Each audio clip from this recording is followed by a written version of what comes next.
प्रभु मते आज ये सुजोग देइथिबा सत्वे आपण मांकर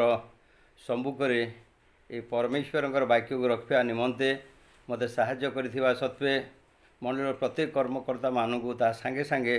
पास्टर महोदय मानू मु सर्वप्रथम प्रभु जीशु को धन्यवाद देवा सांगे सांगे आपण मानू समस्त को धन्यवाद जनाऊँगी। मु 1984 मुझे जड़े ख्रीस्टियन परिवार पुओ होते भी सुधा मु 1984 मु एट द एज ऑफ 30 मु प्रभु जीशु को ग्रहण कली।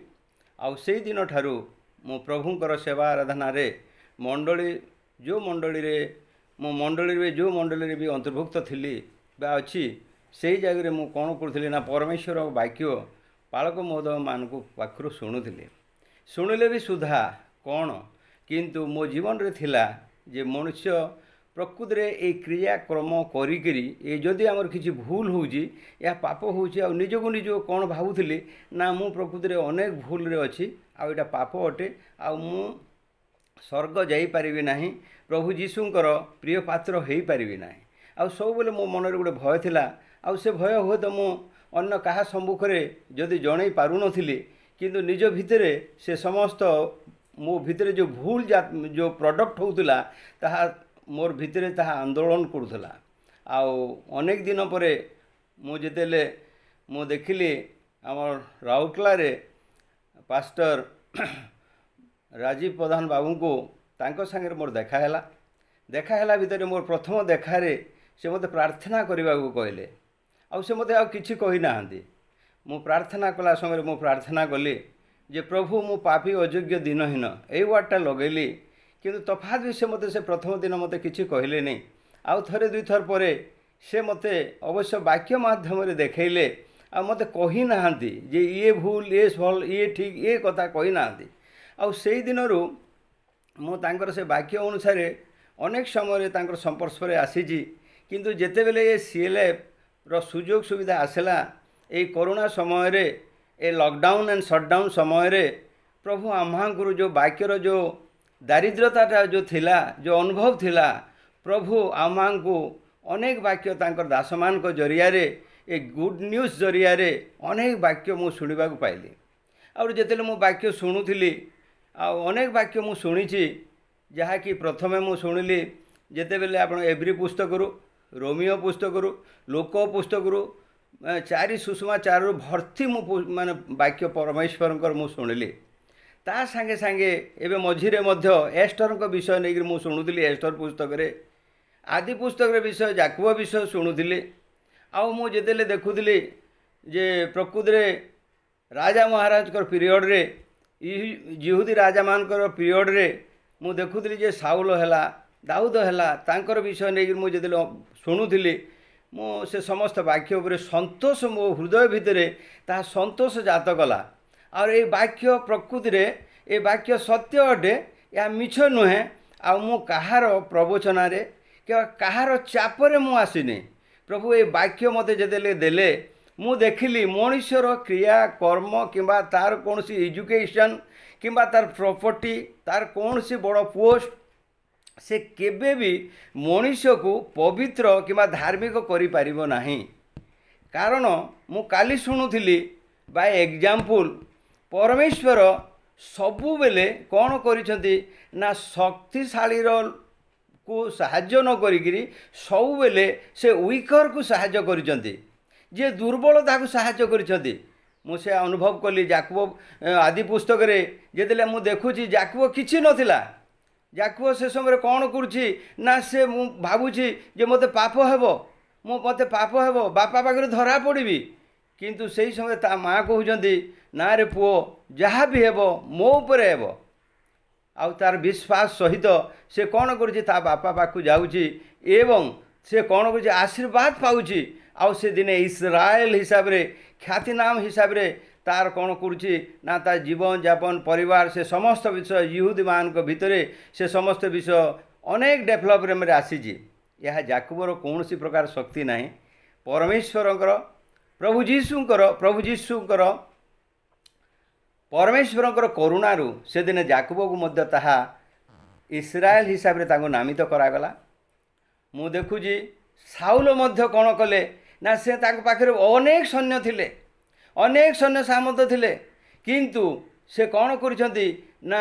युद्ध रे जय लाभ करि पारु नाहंती। किंतु जेतेले दाऊद परमेश्वरंकर पाखरे, दाऊद जेतु मनोनीत प्रभुंकर मनोनीत व्यक्ति अटंती, मनर व्यक्ति अटंती, प्रभु जेतेले तांकर सहायक होइचंती, से अनेक लोकों को से कौन करिसेंती ना तांकर अल्प सैन्य अल्प शक्ति रे मध्य से कौन कर से जगह जययुक्त होइचंती। एई समय मु देखुची शक्ति मध्य किछि नुहे, परमेश्वर जे कि जहार शक्ति नहीं, जहार किछि नहीं, ताकू प्रभु कौन करती ना महान करि थांती। एस्टर पुस्तक रे मु मध्य देखिली जे प्रभुंकर दासमान को जरिया रे मु देखुली शुणिली जे प्रकृत रे एस्टर एवं मर्दखिय सेमान रिलेशन रो से हुए तो तांकर जन कन्या थिले, आउ ता माँ बापा मरी जाइथिले, किहे नथिले से मांकर, आउ से जे साधारण जो व्यक्ति राजा हेबा, प्रधानमंत्री हेबा, ये दूर कथा। किंतु प्रभु जीशु, प्रभु परमेश्वर से दिन कौन कले, पिता ईश्वर पवित्र पिता मर्दख्य जीवन रे कथा कहते, एवं हागे को जो दायित्व दिगला, हागे को जो दायित्व दिगला से दायित्व अनुसार से एस्टर को से प्रस्तुत करिसेंती। आ जहाँ प्रस्तुत करिसेंती हागे को जहाँ कहाई देला ता ही ताकू दिगला, किंतु ताठारो अधिक आउ किछि दिया हिनी, ता यथेष्ट हैला। एवं अखेस्पर कौन कले ना ताको राणी हिसाब रे कौन कले से ग्रहण कले। आमे देखुचु यहूदी मान उपरे से दिन ताड़ना थिला, से दिन से जीवन जीवाल थिला, किंतु परमेश्वर से दिन कौन कले एस्टर को राणी कले एवं यहूदी मानू मर्दख्यंकर आउ तांकर से समस्त डिमांड रे प्रभु कौन कले ना यहूदी मान को रक्षा कले, तांको देश रे से मान को परमानेंटली बसवास करिवारे तांको सुयोग थिले। एवं ताजुब्र घटना असंभव को संभव करथिबा परमेश्वर से कौन कले मर्दख्य को मध्य राजा अखेस्वर प्रधानमंत्री कले, जहाँकि यह साधारण मनुष्यर चक्षुरे तार ज्ञान रे या असंभव अटे, किंतु परमेश्वर ठारे समस्त विषय संभव अटे। आमे देखुचु प्रेरित पुस्तक 3:1-6 भितरे आमे देखुचु से दिने पितर एवं जोहन से माने कौन करथिले ना से माने जेतेले मंदिर को जाउथिले, से जो जन्मर खंज जो कि चली पारु नथिला, भिख मागुथिला, सेतेले पितर कहउचंती मु जीशुंको नाम रे तोते कहूची तू उठ एवं चाल, एवं से उठला एवं चलला। जीशुंको नाम रे एवरीथिंग पॉसिबल। परमेश्वर जीशु ख्रीष्ट समस्त विषय आमान को निमंते से साधन करिसंती, आउ आमको आउ किछि करिवार नाही। आर आमे देखुचु एवरी पुस्तक रे 10:10 रे एक बलि द्वारा जीशु ख्रीष्टंकर एक बलि द्वारा आमे जो पापी थिलु, आमे जो अयोग्य थिलु, कहीं ना आग समय रे पूर्व काल रे जो पापर जो स्थानांतरित जो प्रोसीजर थिला, ताहा केबे भी मनुष्य पापरु संपूर्ण मुक्त हो पारु नथिला। तेणु प्रभु जीशु निजे पिता ईश्वर निज पुत्र को से कौन कले ना जगत को पठेले एवं आम मान निमंते से एकाथर रे क्रूस रे से बध होइचंती, से रक्त प्रवाहित करिसंती, आम को धार्मिक गणित करिसंती, जहाँकि रोमियो 23 एवं 24 रे देखुचु कौन आम देखुचु ना प्रकृत रे आमे समस्त तो पाप करिसंती, ईश्वरंकर गौरव रोहित होइचंती, पुणी बिना मूल्य ताहांकर अनुग्रह रे ख्रीष्टंक ठारे जो मुक्ति अछि तो द्वारा धार्मिक गणित होती। तेणु प्रभु आम को धार्मिक करिसंती, आमे आ केबे पापी नुहे। तेणु आम मांकर कौन सी ज्ञान, कौन सी कर्म, कौन सी सम्मान कि कौन सी विषय रे कि माने ये समस्त विषय केबे भी हो पारिबो नाही। आउ प्रभु जीशु को केवल आम जदि विश्वास करिवा, तांको वाक्य रे विश्वास करिवा, ताहाले अनंत जीवन पाइबा। मु एतेक कही मोर मंतव्य शेष करुची। आमेन।